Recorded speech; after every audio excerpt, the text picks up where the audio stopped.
Rob, how do you deal with burying past relationships? I saw you dealt with a divorce, but you seem happier than ever now. I'm sneaking up on 30 years old. Oh, you're pretty young still, Tish.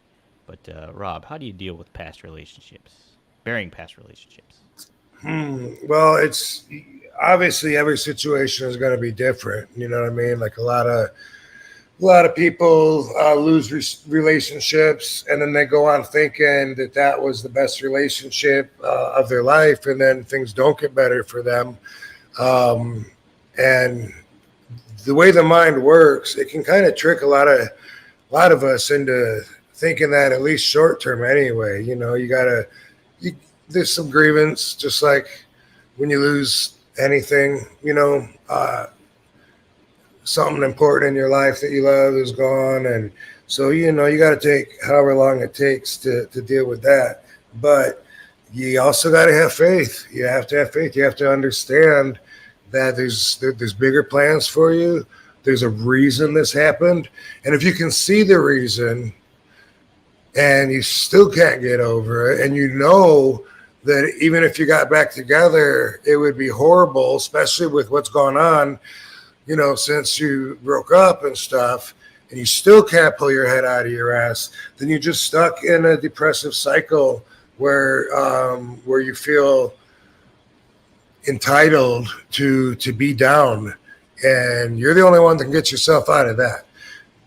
Every relationship has its boundaries. Every relationship, if you think about it, has its boundaries, and whether they're understood or explicitly actually fucking typed out in a handbook somewhere or whatever, or the restraining order. If it's like, hey, we handshake, that's it, man. We don't hug. This guy, what's he doing, man? Hey, we never do that. You're crossing boundaries. Every relationship has it. And then in the past, sometimes the boundary is don't ever want to see or hear from you ever again.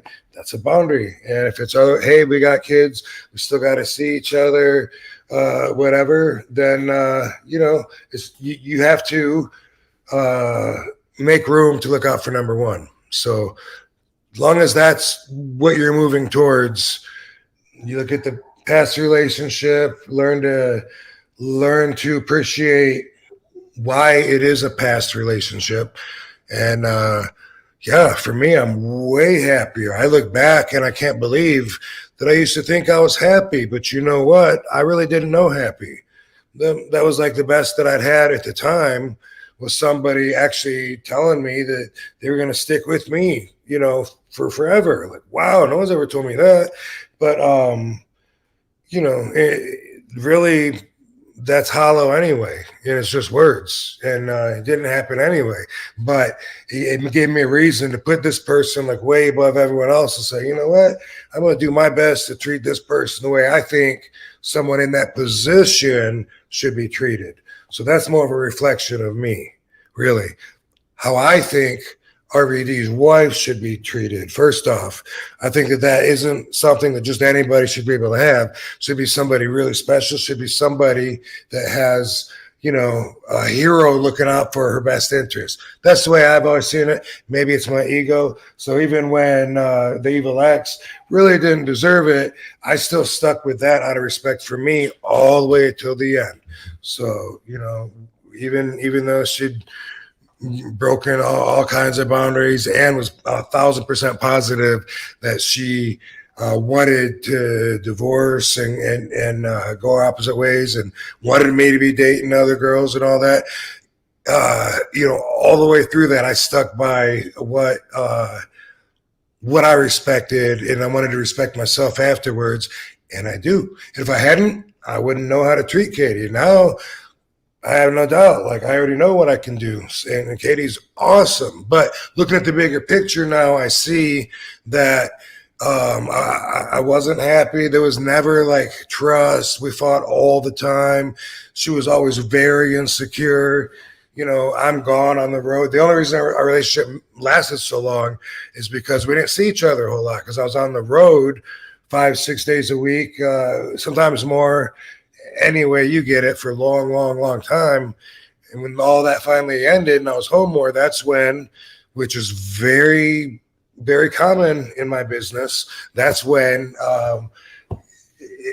things got really rough, being able to live together when we're both adjusted to the other person not being there in different ways and shit. Um, in the end, man, I am so thankful everything happened. I kind of wish I wouldn't have gotten with her in the first place, but if I hadn't done that, I wouldn't be here, like I just said. So look at the meaning of that, and look at, if you can't yet see what's better right now about putting the relationship behind you, then you will. You absolutely will. And I can't tell you when it'll be, but there is a reason. And as long as you believe that, then shit, it could take a very long time. It could take a short time until you can look back at it and say, bam, if that wouldn't have happened, I wouldn't have met this, or I wouldn't have moved out, and I wouldn't have gone for that job, or I wouldn't have, got with her, whatever.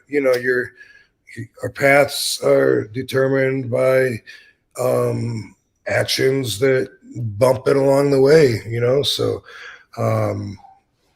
good luck, and that's how we deal with past relationships. Yeah, great advice. Great advice. Yeah, Tej, I'll say too, it's like if you're in a relationship and then you got out of it, if something special for you for a little bit or for an extended period of time, you're still probably going to feel a void for a while, like when it comes to that, because you're not going to have it there. But yeah, just what Rob's saying, you just got to have faith and believe in a purpose that there's a reason for that happening, and you'll get back on your feet, no doubt. 30 years